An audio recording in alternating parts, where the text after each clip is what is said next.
Welcome back to the John Fredericks Show. Time now is 8:10. On the line with us, James Simpson, freelance investigative journalist. And he's got just a powerful page here, Mike. He was with OMB since 1995. He's written nonfiction articles for various periodicals. And his experiences in government and business and longstanding advocacy and public policy. James Simpson is going to break some good stuff on the show today. And you're on, James, you're on with Dr. Scheuer, Colonel Mike and Dr. Scheuer. Welcome to the show, James. Good morning, gentlemen. Good to be with you. Oh, thank you. Thank you for your time. And I want to give a shout-out to the Virginia Free Citizen and the Fairfax Free Citizen who connected me with you. Thank you, Jeff. James, tell us what we need to know. This is a very open show, so go at it. Well,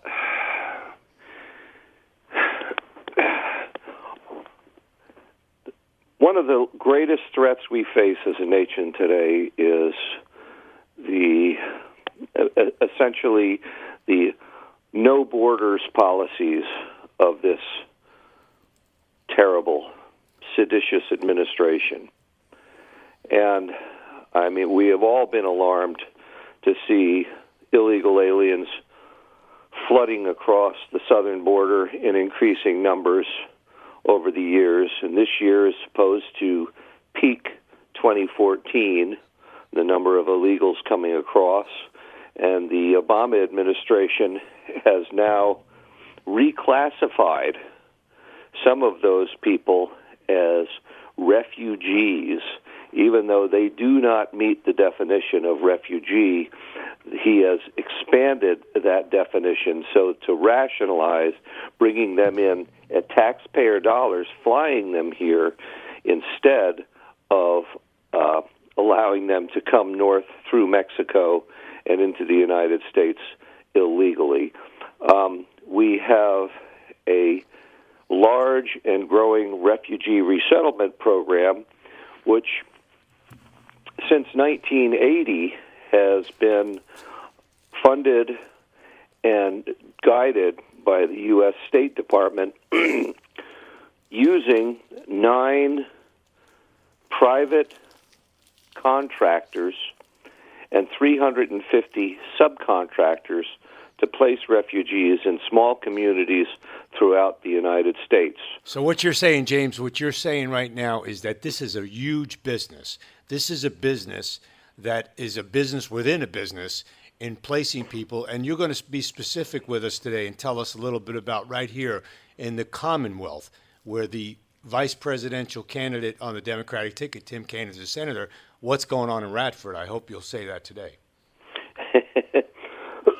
Excuse me. Well, as it stands right now, we believe that in Radford there was a proposal to initiate a refugee resettlement program there.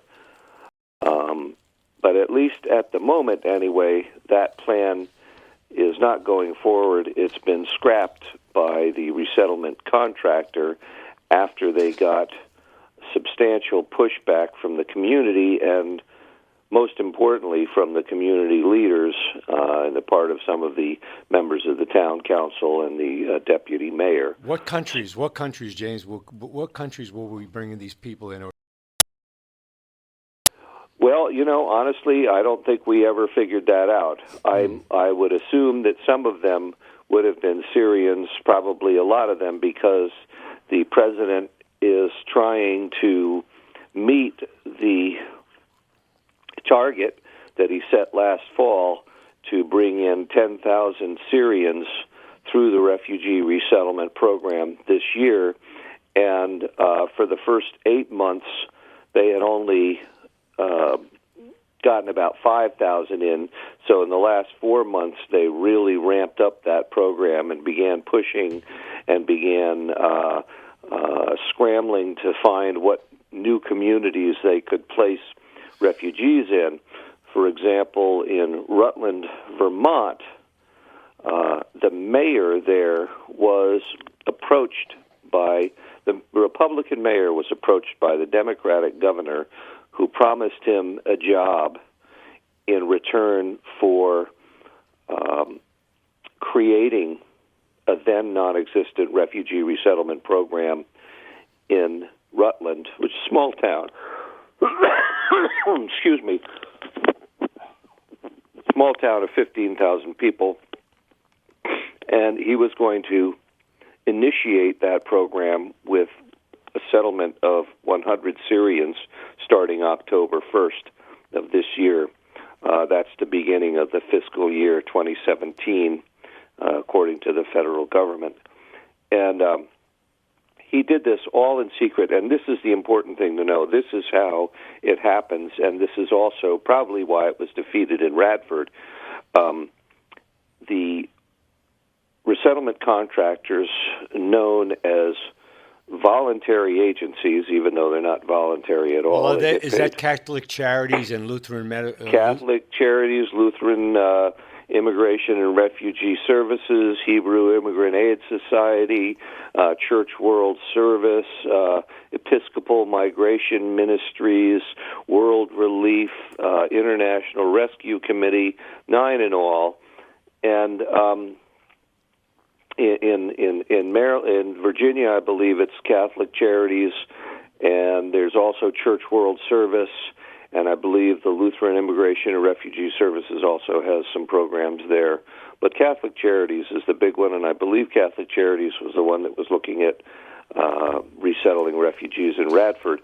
But in any event, what they try to do is accomplish this in secret, under the radar, when nobody's looking. So in Rutland, this is a perfect example, the mayor decided on his own to explore the possibility of creating a resettlement program in Rutland. And he cultivated a relationship with the president of the Board of Aldermen. There are 11 board members, which is their town council, city council. And the idea was that the mayor would take this high-paying job with the state, and when he resigned from his position as mayor, that the Board of Aldermen president would be appointed. And so for both of these, at least this is what we believe happened. They had a very strong personal interest in seeing this go forward. And the resettlement contractor told them, make sure you keep this very secret. She said, I can't overemphasize the importance of secrecy. And she said, because if you open this up to public discussion, you get everybody coming out of the woodworks opposing it, which, of course, is exactly right. Well, you used the term in the beginning when you got on. You used the word seditious. Yeah. I mean, it is seditious. Oh, it's extremely seditious, and it's incredible how bold they are about this activity. The mayor himself said, I considered opening this up to the public for public discussion, but I felt that just wasn't the appropriate course of action, so I decided to just do this on my own. And he never asked the other 10 aldermen, and he never asked their town selectmen. He never asked any of them. He never put any of this before the public. And so he conspired in secret with the refugee contractor, and what they do is they line up all the people who will benefit. And a lot of people benefit. So, for example, you bring in 100 Syrian refugees. Those are 100 people that need to be placed in apartments paid for by the federal government. And so landlords line up, hey, 100 new tenants with guaranteed 100% on-time payment by the government, and so they get lined up for it. James, excuse me a minute. Do they have a program for that, for the homeless, the American citizens that are homeless? They don't have that program, right? Not really.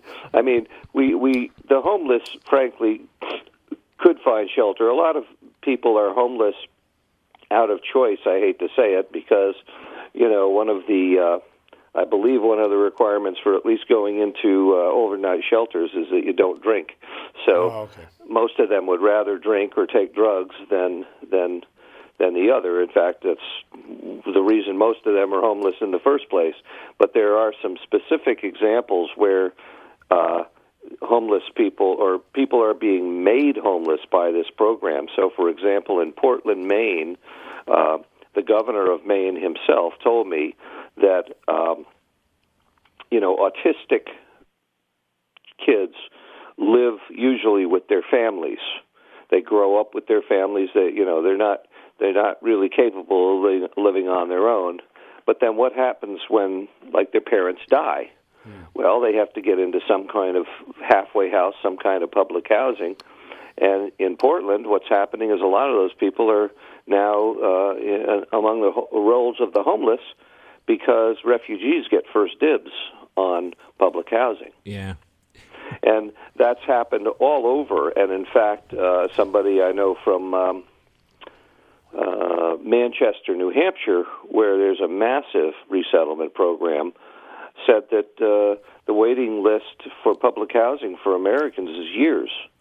And the refugees, the minute they get off the airplane, they get taken directly to their furnished apartment or house. That's amazing. Yeah.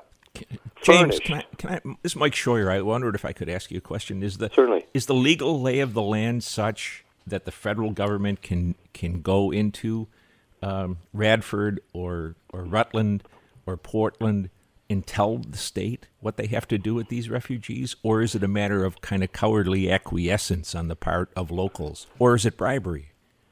Well, yes. I didn't know I was going to go there, but it just occurred to me what you were talking about was you bribery. Asked me 3 questions, and the answer is yes. Yeah.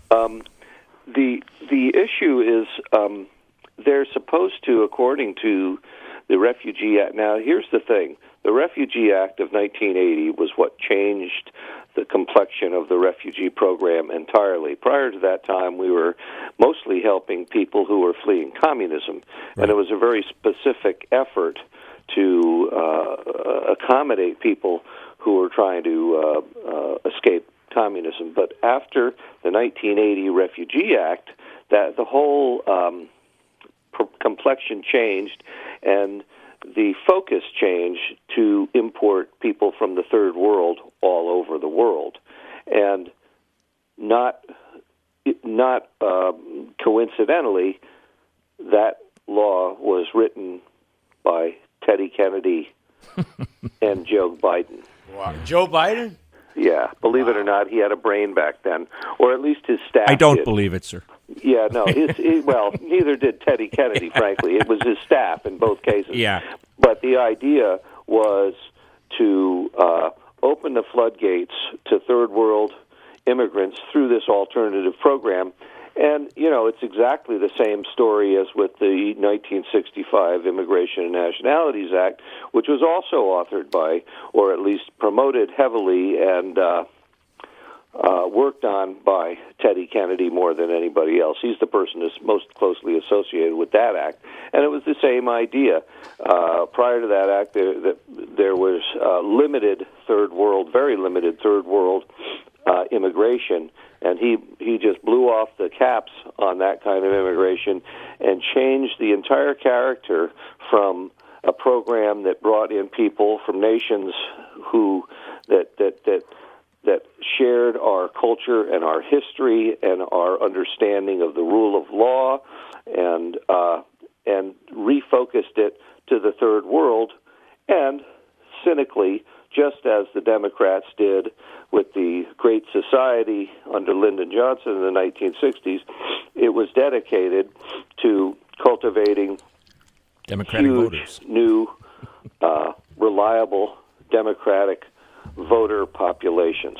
James, being from the Office of Management and Budget, do you know how much the Great Society, I know the number, but do you know how much the Great Society has cost us to today?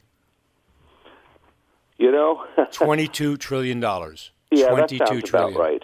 That sounds about right. And they're not. Nobody's better off than back then. Yeah, no, it's basically, it's kind of like a boat, a hole in the water into which you pour money. It's exactly, in fact, it's not merely been wasteful, it's been destructive. It's probably one of the primary causes for the destruction of the nuclear black family, which, prior to the mid-'60s when the act came through, blacks had unemployment rates equivalent to, and in some cases lower than, white citizens. Mm-hmm. They had brand new cars that were paid for. They had civil service jobs. Yes. And there was a senator named Daniel Patrick Moynihan, if you remember, who wrote about that. Yep, he sure did. Yep. And I don't think a black student in school today even knows how to spell his name, let alone what he did and what he wrote about back in those days. Yeah, I remember my dad was a blue-collar worker, too, and he worked with black people, and there was no racial disparity there. Yeah. However, they had shiny Buicks and Chevrolets just like the other guys, and on Sunday they were walking well dressed with the bonnets and stuff, going to the churches. So going to church. We're down to the last 2 minutes, James. I want you to give contact information for your organization or how to get in touch with you. Yeah. Well, for Virginia folks, they should really go to the Virginia Free Citizen, which is VirginiaFreeCitizen.com, and click on the Watch banner that's on the front page there. They can reach the owner of that at watch@VirginiaFreeCitizen.com. My articles are all over the web. Just Google my name, James Simpson, and all kinds of archives will pop up. No relation to Homer Simpson, I'm sure, right? We don't talk about that side of the family. All right. James, can I ask you one thing real quick? We only have a minute. Absolutely. I'm continually appalled, again, by my own church, the Roman Catholic Church, that these church groups work with illegal aliens in defiance of the law. Is there a connection between the government bringing these people in and the churches doing that? Well, yes, it's interesting, although the Catholic Church has kind of a sordid history in that regard. The Catholic Church is really two churches today. It's the liberation theology branch of the Catholic Church, which is essentially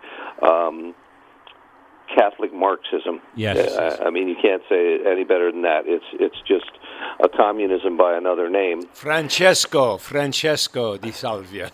Exactly. And then there is the traditional branch. 10 of the seconds. Catholic. We got to go, Jim. We got to go. 10 seconds. Sorry. We'll get you back on again. Thank you. It is my fault, Jim. Thank you very kindly.